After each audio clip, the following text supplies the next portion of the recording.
Hi, it's Kylie Coo. Welcome to my studio.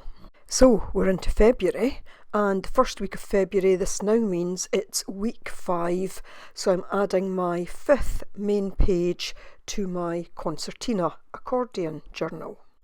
Starting my pages in the same way, I've got 2 pieces that are 5 inches tall by 4 inches wide. I've also got an old ATC card there that was a fail, so it's 2.5 inches by 3.5 inches. And if you didn't see my project from earlier in the week, you'll see what I did with the other failed ATC cards, and I'll leave a link to that below. And I'll explain in just a moment or two the way that I'm going to use that little card this week in my journal. So I'm basically going about this in the same way as before. I'm adding layers to those little pages which came from old 12 by 12 papers. Now, I was going to say that because it's the same sequence as before, I was going to cut it down and make it shorter, but operator error meant that happened anyway because I got the filming wrong. I think I hadn't switched it off at one point, then when I thought I was switching it back on, I wasn't, I was switching it off. So I'm now working on the little ATC card, but I'm doing one side of this card in the exact same way as I do the other pages. So I just lay down layers of collage, and on there in particular there's some tissue paper. The main page, you'll see it in a moment, but I just did a few layers on each side. So that my page sits well along last side's page, I am going to put down some indigo ink. I want this to have overall a kind of blue feel to it, and I just do this, did I say India ink? It's acrylic ink, and I just do this in the same way as before. I put a few drops down and then I add some water, and now all I'm doing is spreading the ink out with a paintbrush. And there's a fair bit of ink on there, but that's fine. You'll see how I mop that up in a moment. And I'm also doing that on the little card. So there I've got an old drop sheet paper, and I've just laid that down on top. It will lift a lot of the ink off. I will add a bit more back in. Right words, wrong order there. I'm adding them back in just with the paintbrush. I want to darken it a little bit though, so I am going to add in some sepia ink as well. And I apply this in the exact same way, a few drops, and then I just take my paintbrush this time. I haven't added water at this stage. I just felt that, I needed to darken it a little bit. And of course, sepia is an ink that I've used quite a few times in previous weeks. There I've added a little bit there, and I'm just going to let some of that drop off and onto the main card. I keep calling it a card, but it is actually a page. And of course I will do that on the other side of the main page. I don't do it at this stage anyway on the back of the little card. Now, I know a few of you have joined me and are making similar books, so the prompt for this week is to add a tag to the page. And I'll be showing you how I add my tag to the page a little later in the video. Meantime, I've gone back in with some more of the indigo ink just to bring out more of that blue. And what I really do love about adding inks in this way is that it just changes all those background papers.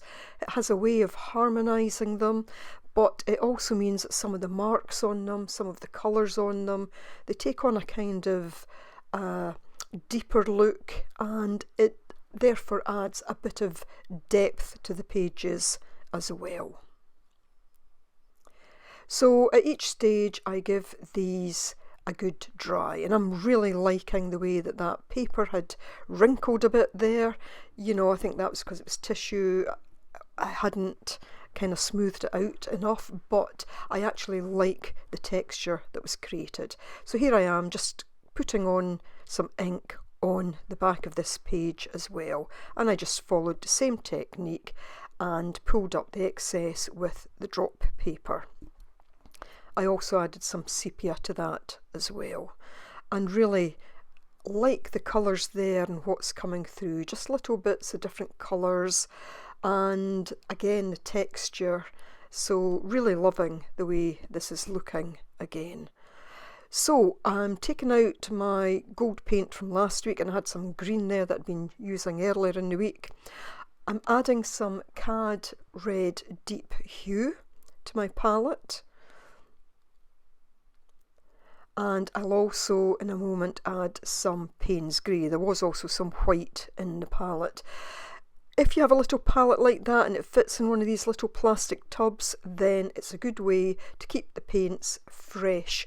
That gold paint has been in there for a couple of weeks now, and it's been great. Now here was another, oh yeah, I'd mixed a little bit of the Payne's Grey with the red, and what I'm doing now is I'm simply going through the stencil that I've used in previous weeks and just getting a little bit of red marks on here and there. I just wanted some red to be sitting as the next layer on this.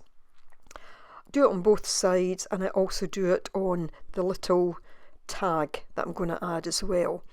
Once the red's been done, I come back in as I've done in previous weeks and I add the gold again. I'm enjoying having this kind of element that carries through from week to week, and for me just using the stencil and the gold is doing that for me. And I'm going to do that on the main page as well, on both sides, so I already had the red on that. And I just kind of move around that stencil. There's so many interesting patterns on it that it really does give a good variety. So I just kind of move around it until I feel like I've got enough of the stenciling on it. Now, of course, you could add words, you could journal on these pages every single week if you wanted. I'm just choosing to put some words on every so often. But because I'm adding a tag this week, I will add some words to the back of the tag at some point. I didn't just now, but I will do that at some point. So again, just doing a bit more of the gold stenciling there. I think I'm just using that with a little bit of sponge. Yep, just using the sponge to go through it. Once that's done, I just take my finger and I go over some of the page. Now again, this will kind of tie it in with last week's page because these two pages will sit side by side. I used gold like this last week in this way, so that's what I'm doing this week, just adding that bit of gold as well. And you can see there the different colours that were coming through. So not putting it on too thick, too heavy, but sufficient that it can actually be seen.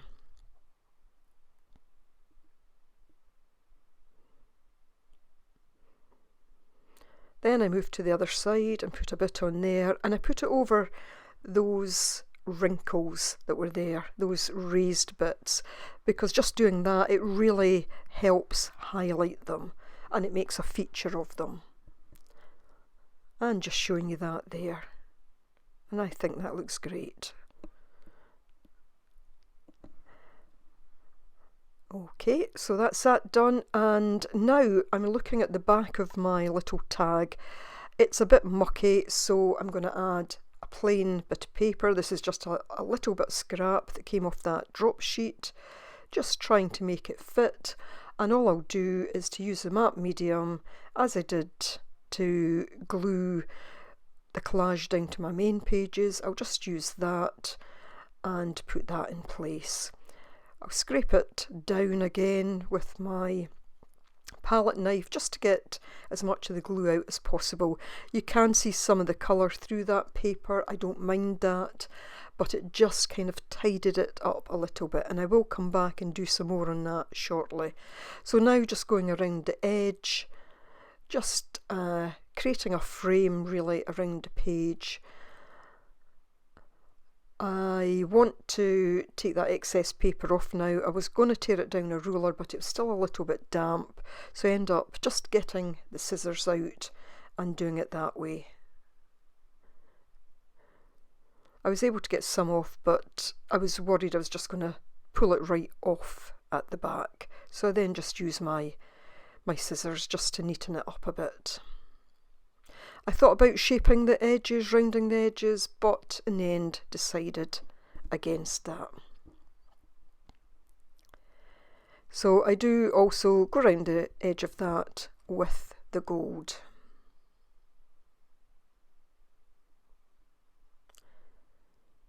I think I had to put some more gold out, so I don't know why I put it on the paper at the side rather than in the palette, but there we go. So looking at this now, looking at my page, looking at my tag, and I bring out my book, my journal, and just look at what way I want to, which way I want the page to go. As I say, I want it to kind of sit nicely alongside the previous page, not to be the same, to be different, but to kind of blend in a little bit. So once I've played about with that and decide the way, I then, as in previous weeks, just take a bit of that kind of linen, cut it down, and this will act as the hinge for the two pages. So this will join the two pages together. And as in previous weeks, what I do is I put one piece on one side and one on the other. So I get them lined up with just a small gap in between. I use this 3-in-1 glue.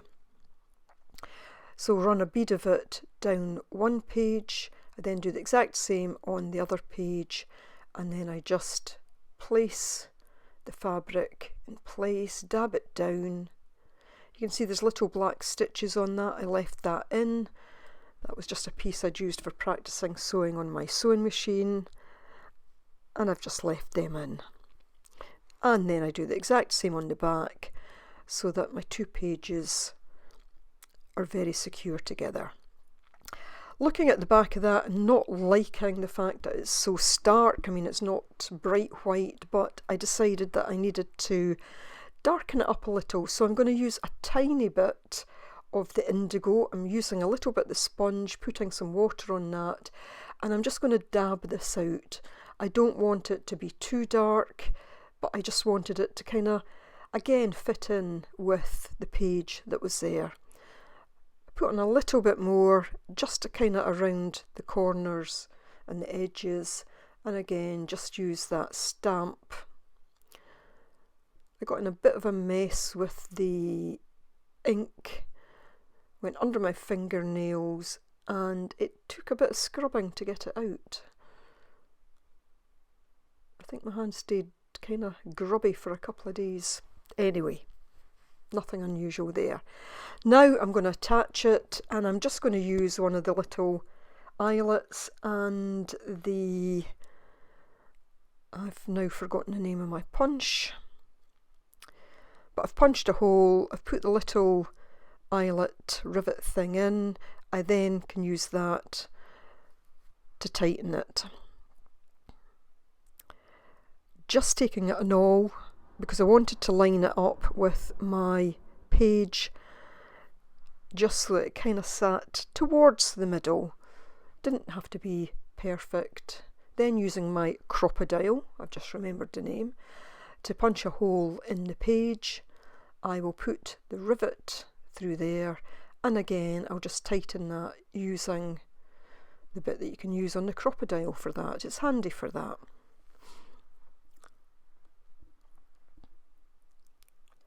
So there you see it on the back, quite neat and tidy. I've now just taken a piece of twine, I've put it through the hole in the tag and right through the hole in the main page. Could have done with it being a little bit longer, but all I'm going to do here is to tie a knot in it. I don't want the tag to swing about too much, but equally I do want to be able to flip it over if needs be. So just a little bit of a double knot there, and I'm pleased with the way that that's looking. So that is just about it for this week. I'm going to take another look at the journal to see how it's shaping up, just flicking through the pages, the kind of front and then the back, just moving it the other way, and really pleased with how that's all coming together. So I hope you've enjoyed this. If you do it, then please do tag me on social media. Thanks for watching. Bye for now.